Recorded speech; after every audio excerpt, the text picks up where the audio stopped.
What is the current situation on the front lines of the Russian-Ukrainian war? What is the theory of victory for Ukraine and its partners? How can Ukraine use asymmetric approaches against Russia? What mistakes have Ukraine's partners made, and what can they do now to help Ukraine win? You're listening to the Explaining Ukraine podcast.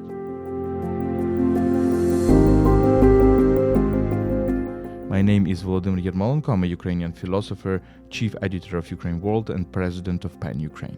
My guest today is Andriy Zagorodnyuk, a Ukrainian defense expert and the country's former Minister of Defense in 2019-2020. Before we start, let me remind you that UkraineWorld is brought to you by Internews Ukraine, one of Ukraine's largest media NGOs. You can support our work at patreon.com/UkraineWorld. We provide exclusive content for our patrons. You can also support our volunteer trips to the frontlines at PayPal, ukraine.resisting@gmail.com. You can find these links in the description of this episode.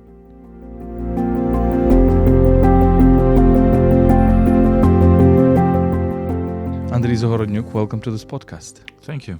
Thank you, Volodymyr. So let's talk about this war and what is happening, about the weapons and all this practical stuff. Although I'm a philosopher and this podcast is mostly about ideas and cultural issues, but it's really important to talk about in practical terms. How would you describe the situation on the front line right now? Russians are trying to gain as much as possible, and they are failing in gaining what they would like to see. They have a sort of carte blanche from their government to spend as much resources, as many people as needed. So they are losing record numbers of soldiers. At the same time, they have marginal gains in the east, which are still gains, but usually these are some villages or small even areas, parts of little towns like Chasiv Yar, for instance. Everybody's talking about this. I've been there multiple times. That's a very little town. And they're losing some thousands of people to get a street or several blocks. At the same time, they don't know how to win Ukraine. So most likely they are trying to obviously continue in a way they're continuing right now in order to win the war of attrition, win the war of exhaustion, so to speak, and somehow convince the international community that Russia is not technically possible to lose, which is not the case. So that's basically how it is. And Ukraine, unfortunately, currently has no weapons and capabilities enough to move Russians out of its territory. At the same time, we still can stop their progress. So, of course, the only reason why Russia is not way ahead with their offensive operation is because the Ukrainian soldiers stopping them pretty much on every corner, and that's basically how the grim situation looks like currently. When we talk about technologies, because I also quite often go to the front line and talk to soldiers, and one recent thing that I've heard is that, it's a myth that Ukrainians are better in drones, for example. The Russians are making much more progress in drones, and recent casualties from the Ukrainian side are already mostly from drones and not even from artillery. So do you think that they are better in this? Let's put it this way. They are better in implementing working solutions. So Ukraine is better in coming up with the new solutions, sometimes with the new innovative ideas. But then Russians picking them up quite quickly, and they are sort of scaling them much quicker than Ukraine because they have government-sponsored program of the setting up the weapons systems, and it works. At the same time, it doesn't work ideally still, so they are still complaining. We, for example, speak to the analysts who are analyzing their, as they call, blogosphere or some basically information space around the war. There's lots of independent broadcasters there. There's lots of bloggers, even the soldiers who are blogging from the trenches, And many of them are saying exactly the opposite, that Ukraine is much better. And because all the time you see the issues from your side and that the other side is sending. So Russians, like, there's lots of people who are there. They're constantly saying Ukraine is much better. They're bringing drones in enormous quantities. They are basically preventing Russians from moving anywhere, killing lots of them, which is a fact. It's a mathematical fact that they have extremely small gains, if any, in some areas, and they're losing tremendous amount of people. But yes, you're right that they are causing most of the casualties right now are from actually drones explosions. That's true. The reason for that is quite simple, is because Russian artillery is not that long range as they were hoping, and so drones are hitting further than artillery. Russian artillery is worn out, and it's not that very. So basically, they're like 10 kilometers, 15 kilometers maximum, like 20 kilometers. This is absolute maximum, and they're not standing, of course, on the line of the contact. So they're standing like a few kilometers behind, which means that they're pretty short range. Can we say that drones is a revolutionary factor in this war in the same way, for example, like tanks were in the First World War? We certainly can say that's a new class of weapon. We can certainly say it's redefining the concept of air superiority completely, and basically generally the presence in the airspace, battle airspace. Drones invented their own echelon of airspace, which was not occupied by anything before.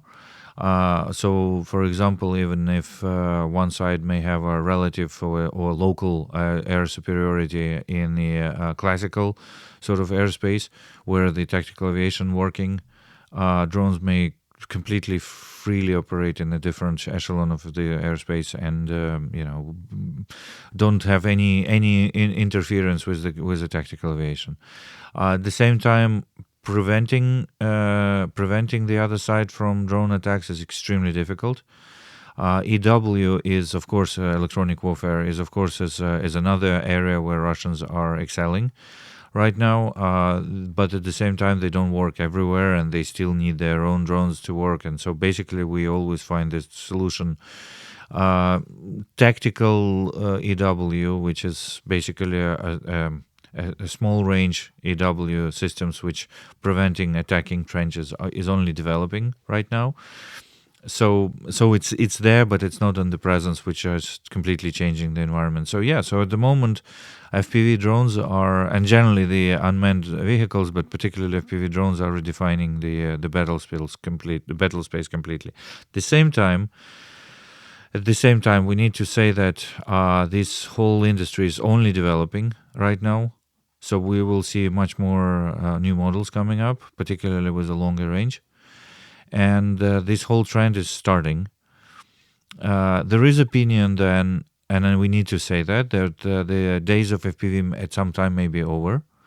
That basically the EW systems will be preventing FPVs from application, but the days of UAVs as the dominant weapon are just starting.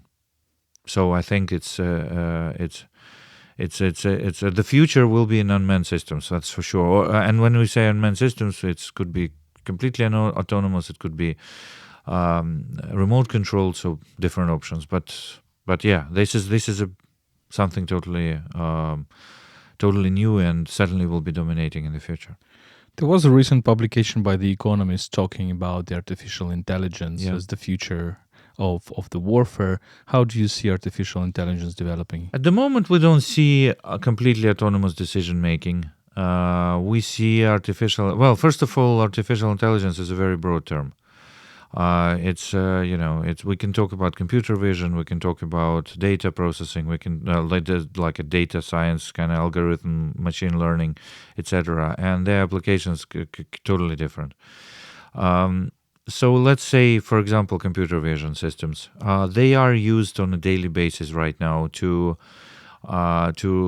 help to recognize targets and to sometimes to follow the target on a sort of semi-autonomous vehicle. So it's those systems are already mainstream. They're already used.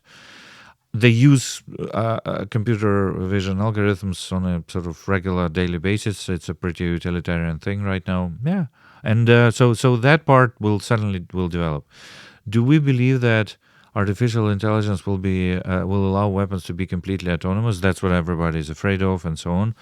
At the moment, we don't see that sophistication. We cannot see that the drone can actually completely autonomously decide that this is the right target, and then engage itself again, to this target with at least some degree of assurance from the pilot that the target was selected. Sorry, from operator, that the target was selected well. I don't see that at all at the moment. We don't see those systems. To help to recognize, to say to the operator, look, there's something there which looks like a vehicle. Yeah, it's possible. Like, hey, there's a bridge there. Maybe that's a bridge you're looking for. Yeah, but to say, yes, that's exactly that building, and that's exactly that bridge, I think it's too early to say. But lots of experts are saying that this sort of solution is around the corner. We'll see. We'll see to that. Let's come back to the situation on the front line. And recently there was a offensive of Russians in the Kharkiv Oblast. Right. It seems that Ukrainians have stopped it. So how serious it was, and is Kharkiv, Ukraine's second largest city, is Kharkiv really under threat of new attack and probably takeover? At the moment, no. Russians don't have troops to occupy. They are switched to the defensive positions there. At the same time, when we say Kharkiv, and we may also say Kharkiv region is under threat. So as you know, like attacks on Kupiansk and that area is very, very dangerous, and they're putting a huge resources there. So it is possible that they will have some progress there. On Kharkiv itself as a city, they look at the moment they don't have those capabilities to occupy Kharkiv, but for sure they have capabilities to substantially destroy it. And unfortunately, there we cannot do much because Kharkiv is so close to the border that. But Kharkiv is big, and Kharkiv will stand. To encircle Kharkiv will be very tough for them. I don't think they will be able to do that as well. So let's put it this way. The attack on Kharkiv was for sure to withdraw Ukrainian troops from the east. Currently, their interim strategic goal is certainly still to reach the eastern borders. There is that's a fact. Eastern borders of the Donetsk region. And then to announce that special operation has succeeded. That hypothesis is probably, we can say, it's already proven. At the same time, there is a hypothesis that they would be happily stopping there and then they will agree on the ceasefire. There's still a lot of skepticism about that. But then, if they can take some part of Kharkiv Oblast and on the way, that they will certainly do that.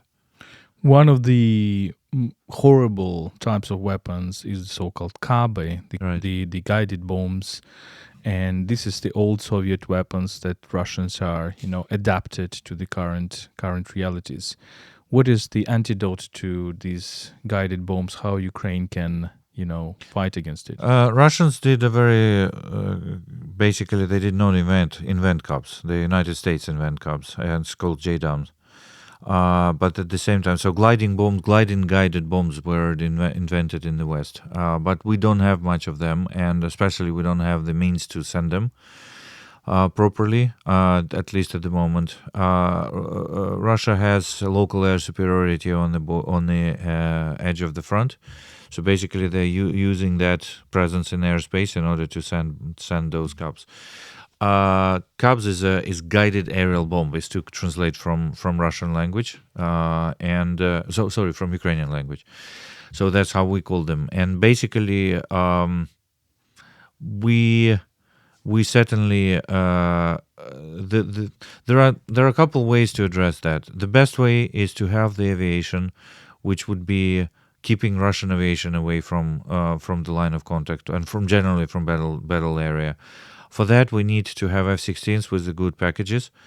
which would have good radars, and these radars would see Russians before they see us. Unfortunately, we don't see those F-16s coming, and that's a huge disappointment, I have to be honest, because we were talking about the F-16s for a while. There's been a whole campaign, there's been a lot of the discussions, there's been a lot of the celebrations about the final approval of X-16s, and now we find out that the X-16s are not coming, well, not now, but later we found out that X-16s are coming quite old specifications, which was okay if the modernization was available, but it seems like modernization is not available. So if F-16s are not going to be able to keep like planes which are sending Cubs away, then the only option for us is to hit the airfields, which we can do, but that would be more difficult. That's basically much more difficult, particularly for the airfields which are located on a greater distance. So that's a massive problem, and in all theories of victory, that problem is still remain unresolved until we decide how to engage against Russian planes. What's the problem with F-16s? Because everybody is talking, like in Ukraine, that yeah, they're coming, not in the big quantity, but still they're coming, and Ukraine will be able to down Russian planes even on Russian territory. From what we know, from our analysts, from what they know, they are not coming with that so modernized and so new that their radars would be more competitive with Russian radars. So if your radar is not competitive, you will not see the other side plane before they see you, and so they can engage the rocket against you before you even realize that you've been spotted. So for sure, we need better radars. Manufacturer of F-16, Lockheed Martin, from what we know, they can do that modernization. Again, I'm not obviously speaking on their behalf, and I'm not part of the official delegation of F-16s, but what we know from analytical community, they can do that. But at the same time, they need to be engaged by the governments. And so far as from what I understand, we don't have the approval from the governments to do that.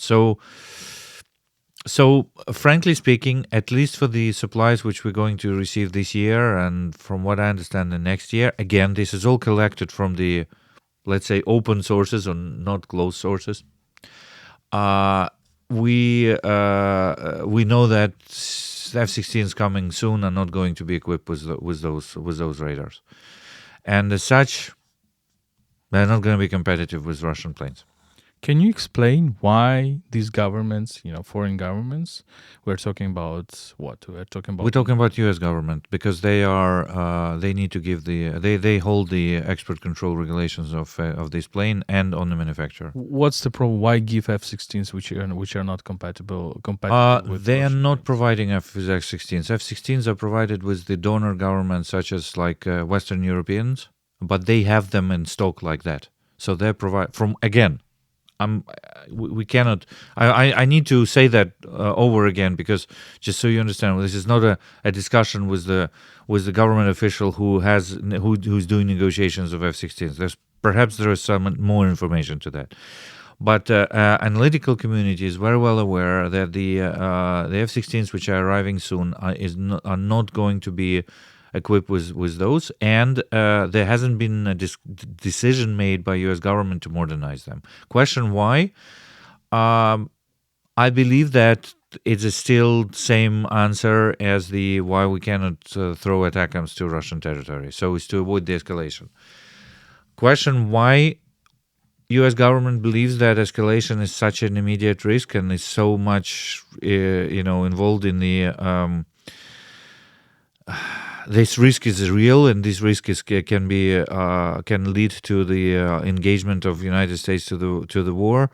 Eventually, we believe that this risk is overestimated tremendously. There's no such thing, and actually, what we're saying is that the too much being risk averse against escalation is escalatory by itself, because it creates motivation for Russians to use more, and actually that gives them hopes that they can win Ukraine. they can win the war. Because if they knew that they cannot use Cubs, they cannot use aviation, they would stay away.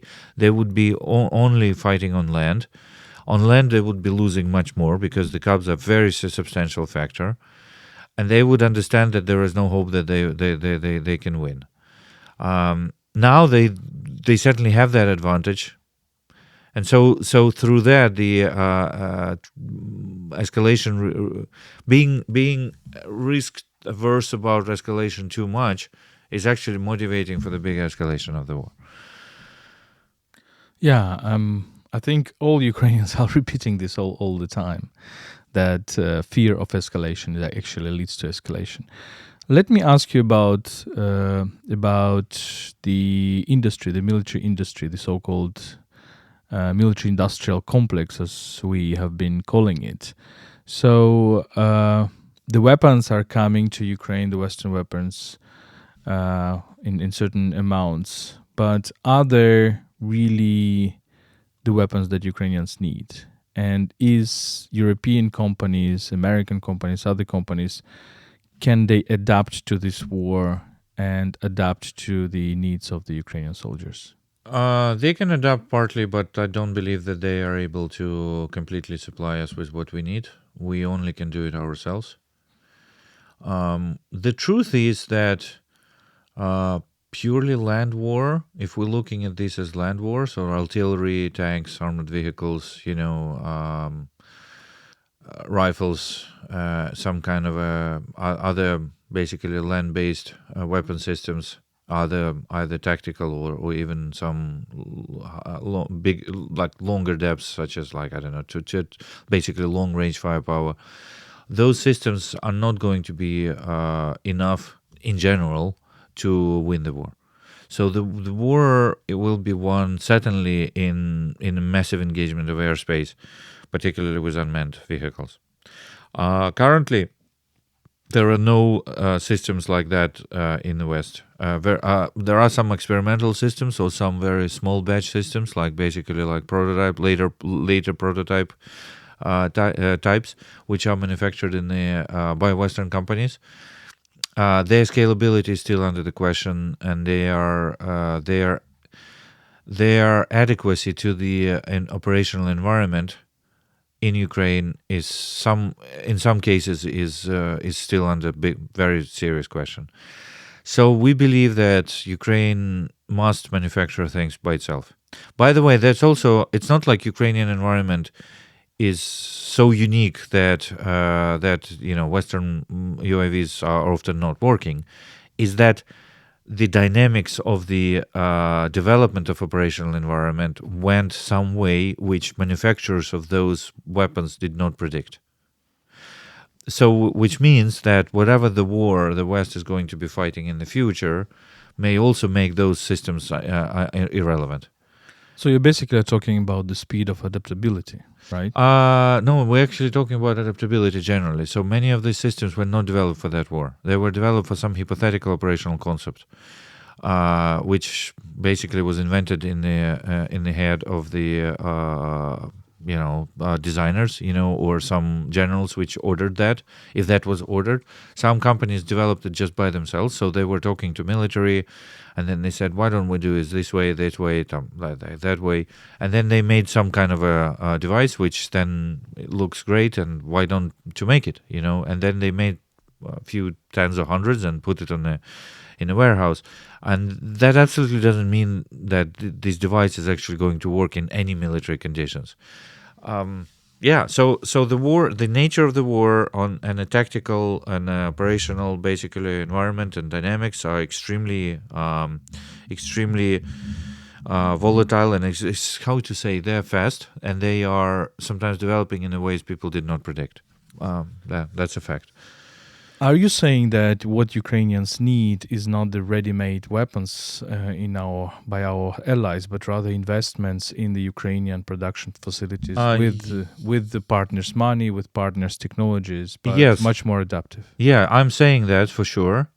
That's a fact. But also we are saying that there are classical weapon systems which are required. Artillery, nobody canceled artillery. Artillery has to be there, and artillery weapons.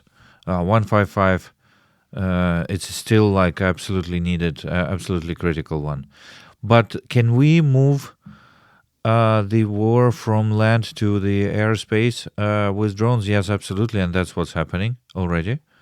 So yes, we need to speed it up. Can they can our partners help us with the components and so on? Yeah, absolutely, they can. But will local manufactured drones would be more adjusted to this war? Yes, absolutely. And speed of local industry is much higher than in the West, also because of bureaucracy issues. So bureaucracy in Ukraine was cut tremendously, and so on. Why the West may want to do that? First of all, that would be more successful platforms, and so the sales of their components might be going substantially up, because right now there's a domination of the Chinese components, which is a very wrong thing.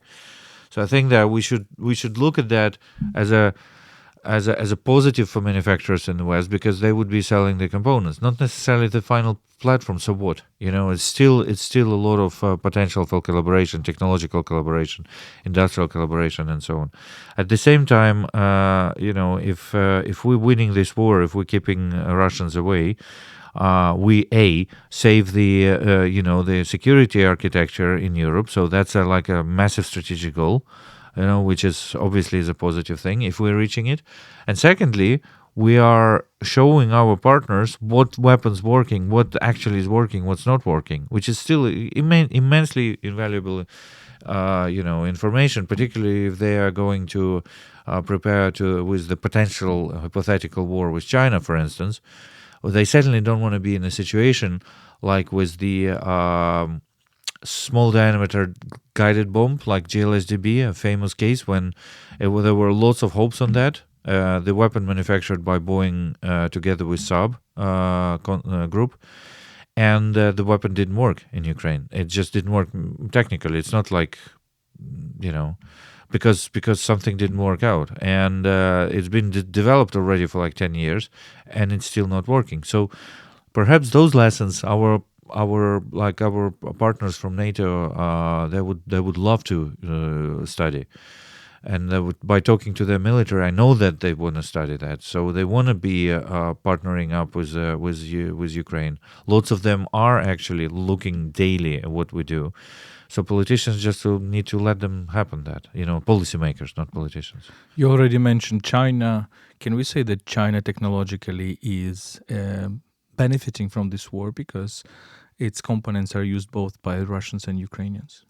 Yeah, for sure. I don't think that this is like a huge changer for their economy, at least with our components, but they are basically holding keys from lots of the components which we use, at least for the moment. So yeah, we need to switch more to Western manufacturing and actually set up manufacturing by ourselves, because lots of these components they would be required forever. Looking at the political side, so there is a big probability that Trump will become US president, and he already named his candidate for vice president, and this shows this, school of isolationism which is winning around Trump.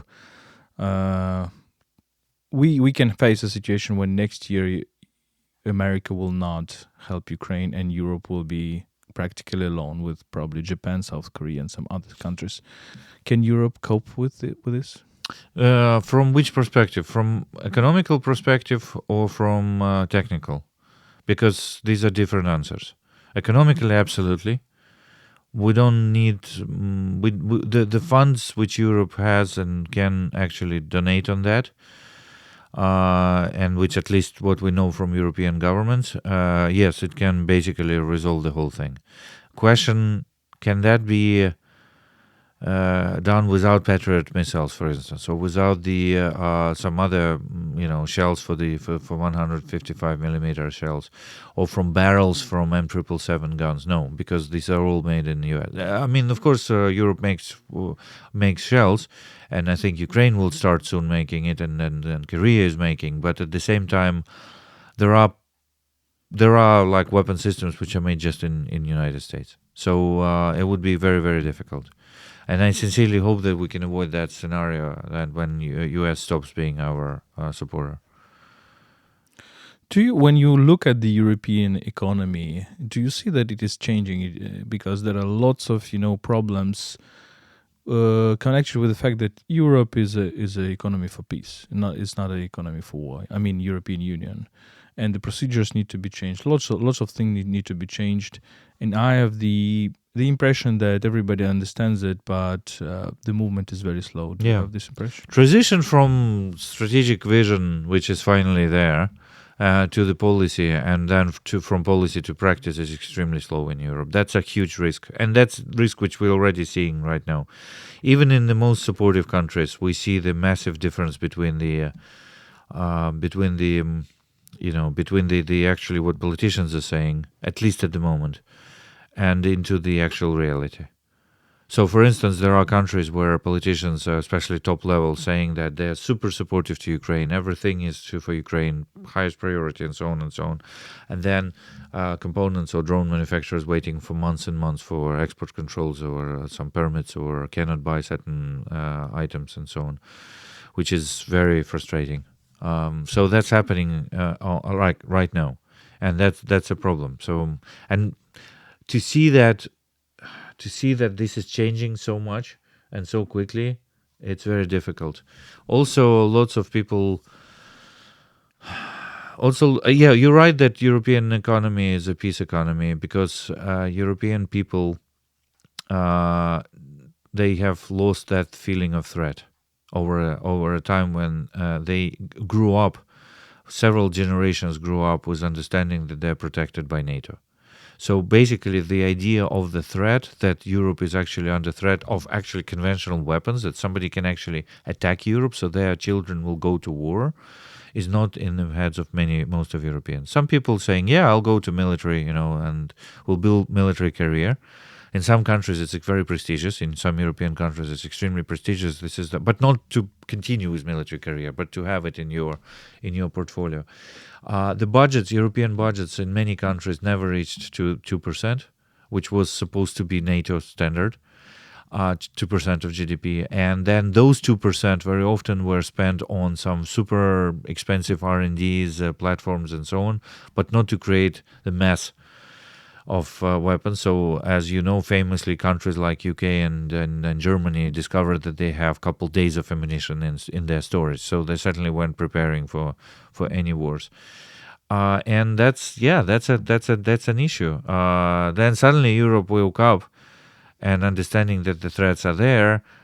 But I can tell you, I'm talking to many people from continental Europe all the time, and they are saying that their population is not believing that they would be in a war ever. That's they call it this is a Ukrainian war. That's because Putin doesn't want Ukraine to join NATO, for example. Completely wrong statement. Had nothing to do with reality, because Putin attacked Ukraine before it decided to join NATO. It's Ukraine decided to join NATO to protect itself from Putin, not the other way around.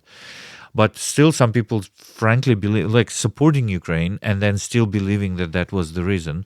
Or they think that Putin just wants to restore Russian Empire, whatever else. And that's all good, because partly that's true. But at the same time, they don't understand that there is threat for them. And so there's no appetite to increase their defense budgets, and they think that increasing defense budgets only helps large industrial contractors, to make lots of money and so on. And lots of people consider weapons manufacturers as almost like drug dealers, like people who make money on death. Well, welcome to Ukraine. Come to Ukraine and see how that works here. That's all we can say. What will happen if Russia attacks Lithuania or Estonia or Latvia? According to NATO doctrine, the other countries have to be involved. They're going to have consultations. These consultations will probably take days, that's at best.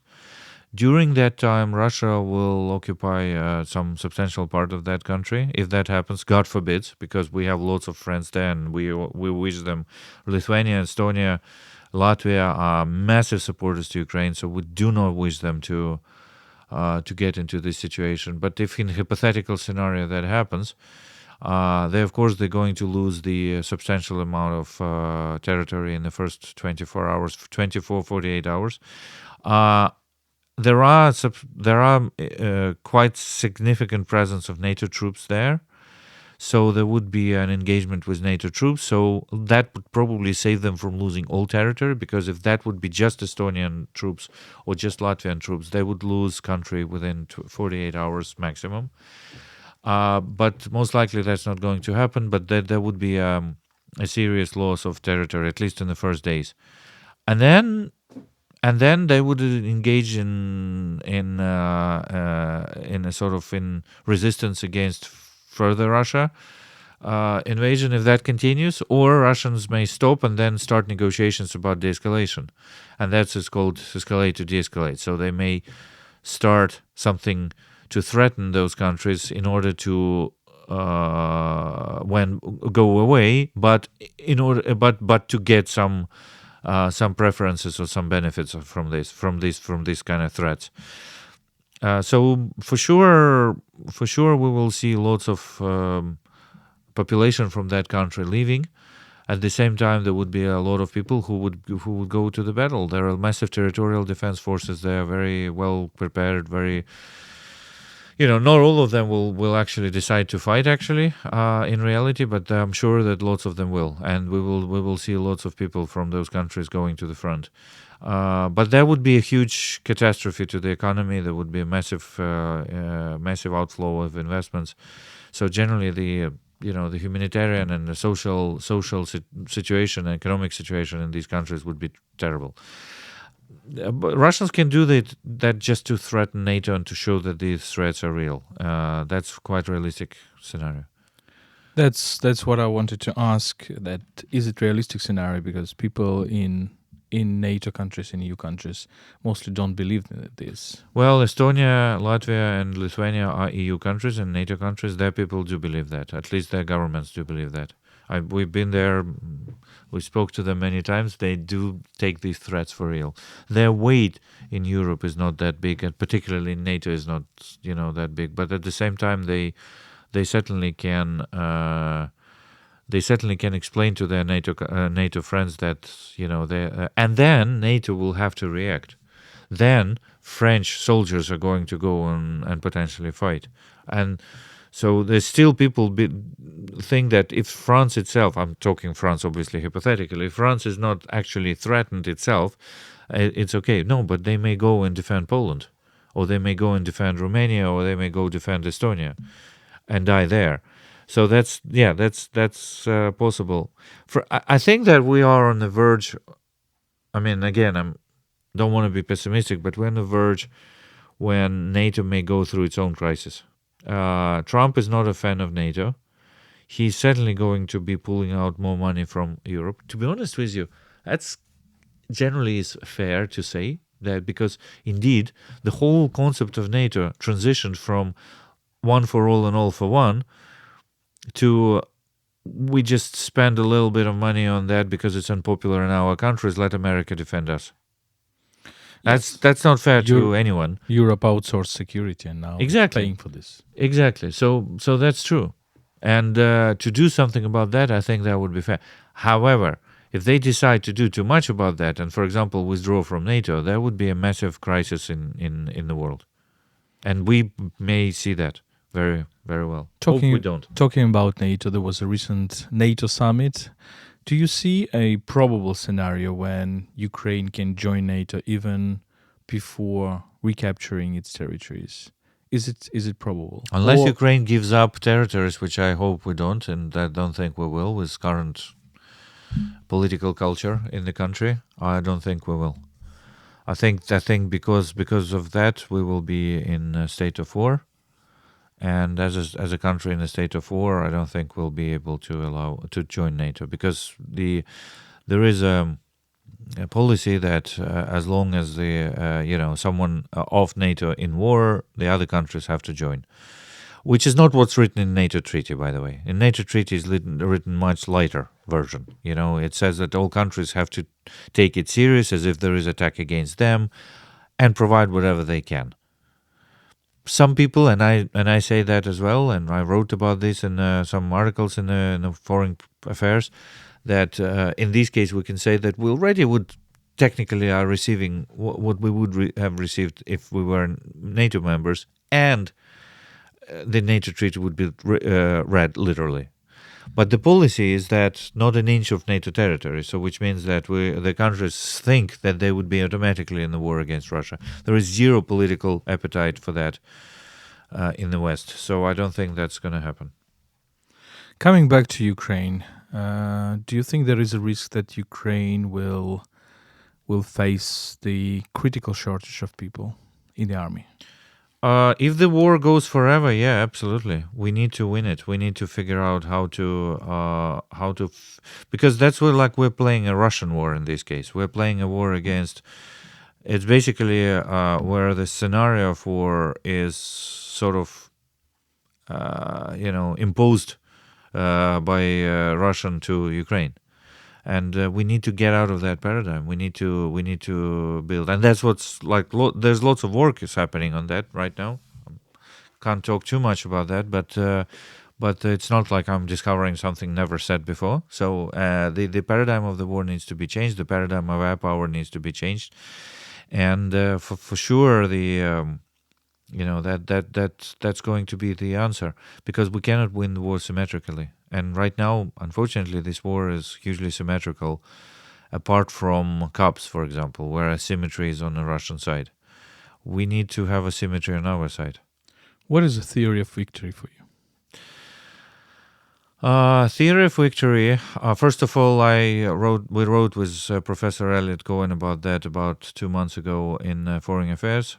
Just whoever interested can go and it's called Theory of Victory for Ukraine. That's the name of the article. But for sure, theory of victory would assume several stages. One of them would be make Russians not being able to convert their resources to capabilities, and so they would be basically losing the war because they cannot win it, and they would be still investing lots of resources, but these resources would be wasted. And at the same time, Ukraine would be able to build up the capability, which would be asymmetrical to Russia. And that asymmetry, I think, lies in airspace. And again, talking about unmanned systems. And through that, the land war as such would be less and less relevant. When that happens, Ukraine can start pushing Russians out, because they simply will not be able to hold the territory which they occupied. And that would lead for them to constantly losing. They would lose the trust that they can win this war. They will lose the trust that they can actually hold their positions even now. And then they would be seriously worried about Crimea, because Crimea from asset will turn into liability. And then I don't believe in actually negotiations with Putin, because I think we know his character too much now, too well. But at the same time, if there is any chances for them for any negotiated long-term solution, which many people are skeptical about, that's a time when Russia will lose hope for winning the war. And so the first thing for us to do is that they lose the hopes for winning the war, and that can be done through those measures. What needs to be done from Ukraine and its partners to achieve this? I think first of all, we need to understand what's a more or less long-term strategy for partners, because without the strategy, this war is basically unique to human history, because it's such a large war with substantial budgets, with unfortunately very high casualties, which is fought without the strategy by allies. So there's no single strategy between Ukraine and allies to how to win this war. It's very difficult to imagine the war to be won like that. Again, whatever is the definition of victory, it's very difficult to imagine. So we need to develop a joint plan. We need to develop a plan which would contain collaboration on technologies, collaboration on weapons, collaboration on industry, collaboration on training, whatever capabilities we develop. The problem is that The problem is that that plan has to be developed jointly, because Ukraine has some vision of that, but at the same time the plan is as good as its resource, so we need support on that. And too many people already have a defeatist approach, thinking, "Oh my God, this war is unwinnable. Russia cannot lose because it's too big," and so on and so on. That premise by itself, is a very wrong premise. That Russia is too big to lose. There's lots of countries lost the wars by being larger than the opponent. Russia lost in the wars by being substantially larger than the opponent. We can remember Crimean War, for instance, in 1850s. We can remember Japanese War, Russo-Japanese War in 1905. We can remember Afghanistan War. We can and many other smaller conflicts where Russia, Soviet Union took part, and not all were won. Not at all. By the way, the rhetoric which Russian Tsar Nicholas I was using before Crimean War was exactly the same as Putin is using right now. He's trying to say, Russia cannot lose. Look at that. Like, we won Napoleon like a few years ago. I mean, we're huge. We can send 1 million, or we can send another 1 million. It's no problem, We can, send them food like forever. We can send them guns forever. Guys, seriously, you cannot win in Russian territory against Russia. We have too many resources, with too many people. And then what happened? They lost. They lost because they could not convert effectively resources to capabilities. Capability is a system, and system is as strong as its weakest link, not strongest link. We should not look at the strongest parts of Russian capability system. We should look at the weakest parts of Russia, because that's what the bottleneck which holds them. So they may have still millions of people, but they will not be able to convert them into the effective capabilities. And that's actually what's happening right now. That's the only reason why they're not in Kiev. Because, they have still millions of people. So what? Where they are? Why there is no twice more tanks in... if they had twice more tanks, we would see them on Frontline. They could manufacture twice more rockets. We see them flying around us. They could manufacture a lot of drones. We see them. But what we don't see is not because they are, for any reason, not keeping these in reserves. They have no reserves. They have one tank in a 9th of May parade, and that was T-34 from World War II. They don't have reserves, because everything they send here, so whatever is not here, that means that they cannot make it. So they do have bottlenecks, and they do have problems with turning their dreams into reality. Andriy Zagorodnyuk, thank you so much for this conversation. Thank you.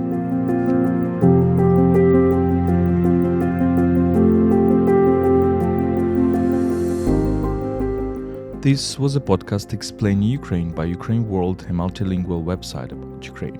My name is Volodymyr Yermolenko. I'm a Ukrainian philosopher, chief editor of UkraineWorld, and president of PEN Ukraine.